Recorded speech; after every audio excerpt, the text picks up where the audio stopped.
பன்றி இருக்குத்தானே பன்றி. அந்த பன்றி எப்ப பார்த்தாலும் மலத்திலையும் சேற்றிலையும் இருக்கிறதுனால அதை ஒருத்தர் ஒரு அழகான ஒரு பூங்கால, அதாவது பூமரங்கள் நிறைந்த ஒரு இடத்துல கொண்டு வைத்தாங்க. அதுக்கப்புறம் மத்த நாள் அவர் போய் அந்த பன்றியை தேடினா அந்த பூங்கால அந்த பன்றியை காண.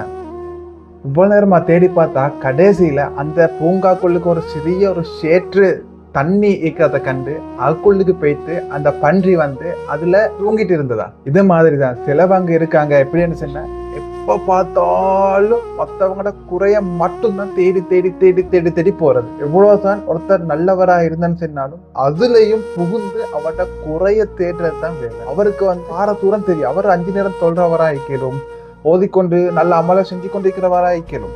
ஆனா அவர் இந்த மாதிரி மற்றவங்களோட குறைய தேடி தேடி தேடி தேடி மற்றவங்களோட இறைச்ச சாப்பிடுறதுனால ஏற்படுற பாவம் அது அவங்களுக்கு தெரியா. ஸல்லல்லாஹு அலைஹி வஸல்லம் பண்ணவங்க மெஹ்ராஜுக்கு போன நேரம் நரகத்துல ஒரு கூட்டத்தை கண்டதாம். எப்படின்னு சொன்னா, அவங்க அவங்களோட நகங்கள், கொடூரமான நகங்களை வச்சு அவங்களோட முகத்தையும் கீறிக்கொண்டு, நெஞ்சையே கீறிக்கொண்டே இருந்துச்சான். இதை கண்டு ஸல்லல்லாஹு அலைஹி வஸல்லம் பண்ணவங்க ஜிப்ரீல் அலைஹிஸ்ஸலாம் அவங்கள்ட்ட கேட்டான், இவங்க யாரன்? ஜிப்ரீல் அலைஹிஸ்ஸலாம் பண்ணவங்க சொன்னா, இவங்க தான் உலகத்துல வாழும் போது மற்றவங்களோட குறைகளை தேடி தேடி தேடி தேடி மற்றவங்களோட குறைகளை பேசி பேசி அவங்களோட இறைச்ச சாப்பிட்டவங்கன்னு சொல்லி. இந்த மாதிரி கொடூர தண்டனையத்தான் அல்லாஹ் நரகத்துல இந்த மாதிரியான ஆட்களே கொடுக்கிறது.